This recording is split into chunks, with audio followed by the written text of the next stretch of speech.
sur... Alléluia, peuple de Dieu, que le Seigneur soit béni, que le Seigneur soit béni de nous permettre d'être rassemblés ce matin pour un bref partage sur la provision de Dieu. Amen. Sur la provision de Dieu. Et notre passage de base se trouve dans le livre de Ecclésiaste, Ecclésiaste chapitre 2, verset 26. La Bible déclare: « Car il donne à l'homme qui lui est agréable la sagesse, la science et la joie. Mais il donne aux pécheurs le soin de recueillir et d'amasser afin de donner à celui qui est agréable à Dieu. » Amen. C'est donc sur base de ce petit verset, merveilleux d'ailleurs, que nous allons exploiter 5 choses sur la provision de Dieu. 5 choses sur la provision de Dieu et que nous allons tirer de ce verset. La première chose que ce verset nous montre, c'est que Dieu est la source de toute richesse. Amen. Dieu est la source de toute richesse. C'est en Dieu que nous avons toute richesse.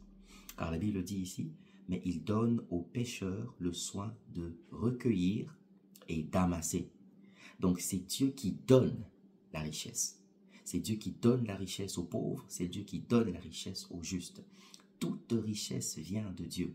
Toute provision vient de Dieu. Il n'y a pas une richesse qui ne vient pas de Dieu, car Dieu est le créateur de tout ce qui existe. Tout ce qui peut être considéré comme richesse, comme diamant, comme or, tout ce qui peut en dériver, tout ce qui peut être considéré comme richesse vient de Dieu. C'est Dieu qui en est la source. La Bible dit, il donne aux pécheurs le soin de recueillir et d'amasser. On ne peut recueillir des richesses et amasser des richesses que par Dieu. C'est pourquoi, si vous passez par des moments difficiles et vous avez besoin de la provision de Dieu dans quelque domaine que ce soit, ne vous tournez pas vers un homme, ne dépendez pas d'une institution, mais dépendez de Dieu.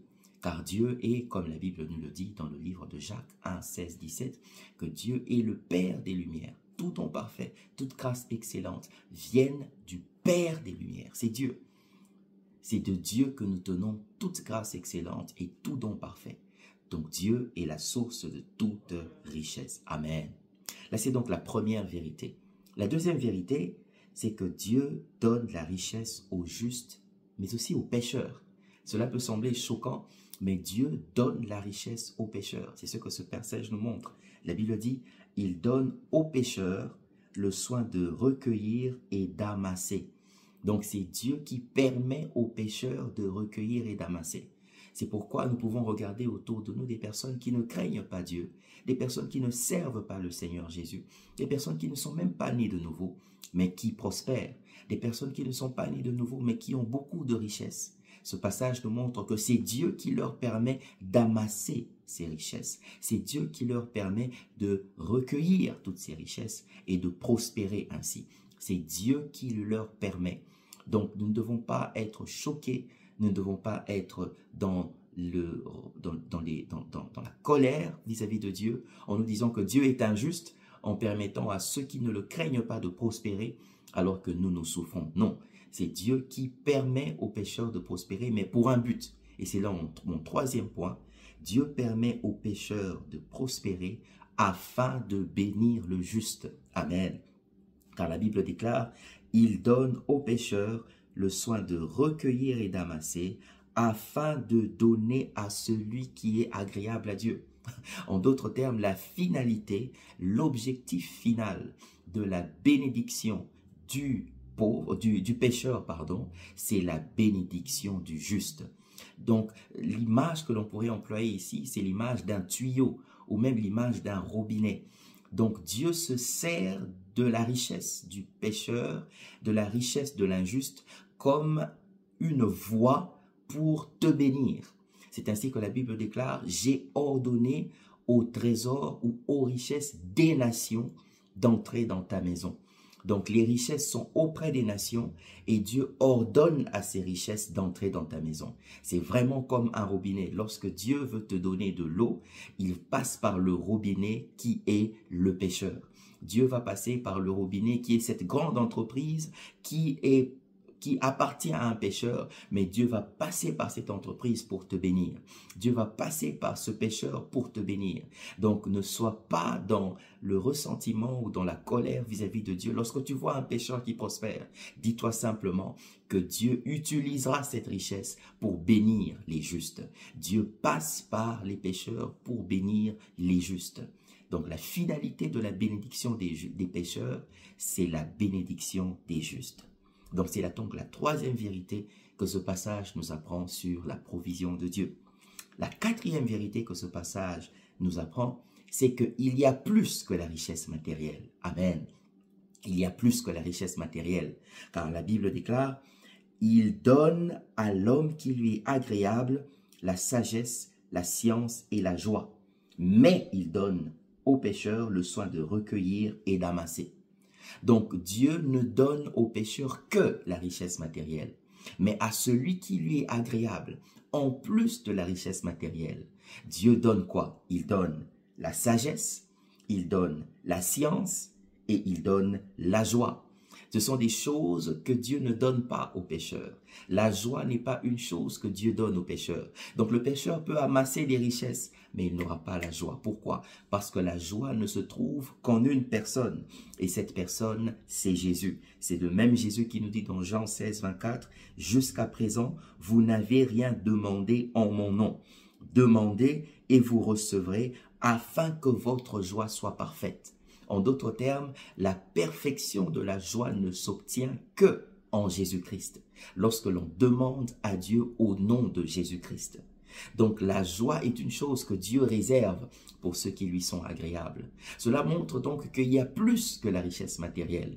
Les pécheurs, ils se focalisent sur la richesse matérielle, mais ils ne trouvent pas la joie. C'est ainsi que nous voyons beaucoup de pécheurs qui ont beaucoup de biens matériels, mais qui finissent par se suicider, qui ont beaucoup de biens matériels, mais qui sont misérables dans leur cœur. Mais par contraste, on peut voir un chrétien qui a moins de biens, mais qui est heureux, qui est joyeux, dont la joie est parfaite. Pourquoi? Parce que ce n'est que lorsqu'on est agréable à Dieu que l'on reçoit plus que la richesse matérielle, que l'on reçoit la joie. Amen. Et donc la cinquième et dernière chose que ce passage nous apprend, c'est que ces bénédictions sont pour ceux qui sont agréables à Dieu. Là, cette provision de Dieu, c'est pour ceux qui sont agréables à Dieu. Et on va encore relire ce passage. Car il donne à l'homme qui lui est agréable la sagesse, la science et la joie. Mais il donne aux pécheurs le soin de recueillir et d'amasser afin de donner à celui qui est agréable à Dieu. Remarquez que l'expression qui est agréable à Dieu revient deux fois dans ce petit passage. Ce n'est qu'un seul verset, mais l'expression qui est agréable à Dieu revient deux fois. Cela veut dire que le focus est sur la personne qui est agréable à Dieu. Donc pour recevoir toutes ces provisions de Dieu, toutes ces bénédictions du Seigneur, il faut être agréable à Dieu. C'est ainsi que dans l'une de mes vidéos précédentes, je vous disais qu'il n'y a pas en réalité dans la Bible de distinction, de dichotomie entre la sainteté et la prospérité. Parce que la prospérité est une conséquence de la sainteté. La sainteté est une condition de la prospérité. C'est ce que la Bible nous apprend et ce verset nous donne encore la même chose. Il nous donne encore cette vérité. Celui qui est agréable à Dieu reçoit les richesses, reçoit aussi la sagesse, reçoit la connaissance, reçoit la joie. Dans d'autres termes, il faut être agréable au Seigneur. Et quelqu'un me demandera, comment puis-je être agréable à Dieu? Eh bien, c'est très simple. Sur base de ce que la Bible nous montre, on peut résumer ça en 3 points. Premièrement, il faut recevoir le Seigneur Jésus comme Seigneur et Sauveur. Ce n'est pas sur base de nos propres œuvres que nous pouvons être agréables à Dieu. C'est sur base de l'œuvre parfaite de la croix que nous pouvons être agréables à Dieu. Donc si vous n'êtes pas un né de nouveau, si vous n'avez pas encore reçu Jésus comme Seigneur et Sauveur, ceci est votre opportunité afin que vous puissiez être agréable à Dieu. Vous ne pouvez pas être agréable à Dieu sans Jésus. Je le répète, on ne peut être agréable à Dieu que si on est en Christ. Amen. C'est donc le premier point ou la première étape pour être agréable à Dieu. Recevoir Jésus comme Seigneur et Sauveur. Le deuxième point ou la deuxième étape, c'est de marcher selon l'Esprit et de ne pas accomplir les désirs de la chair. C'est une fois que nous sommes nés de nouveau, c'est nous soumettre au Saint-Esprit et de marcher conformément à la parole de Dieu, marcher conformément aux instructions de Dieu, marcher conformément aux prescrits de la parole de Dieu et de ne pas faire les désirs de la chair, de ne pas accomplir les désirs de la chair, de ne pas laisser libre cours aux désirs de la chair. C'est ainsi que l'on devient agréable à Dieu. Et le troisième point, c'est se soumettre totalement à la volonté de Dieu. Lorsque Dieu te donne une instruction, lorsque Dieu te demande quelque chose, lorsque Dieu te demande de faire ou de dire quelque chose, et tu te soumets à sa volonté et tu dis comme le Seigneur, non pas ce que je veux, mais ce que toi, mon Père Céleste, tu veux, c'est là que l'on devient agréable à Dieu. Et si nous marchons de cette façon, alors ce passage va s'appliquer à nous. Et je veux le relire une dernière fois. Car il donne à l'homme qui lui est agréable la sagesse, la science et la joie. Mais il donne aux pécheurs le soin de recueillir et d'amasser afin de donner à celui qui est agréable à Dieu. Ma prière, c'est que vous soyez agréable à Dieu et que Dieu puisse déverser sa provision et ses bénédictions dans votre vie. Je vous bénis dans le nom de Jésus. Je vous aime et je suis fier de vous. Et on se revoit la prochaine fois. Au revoir.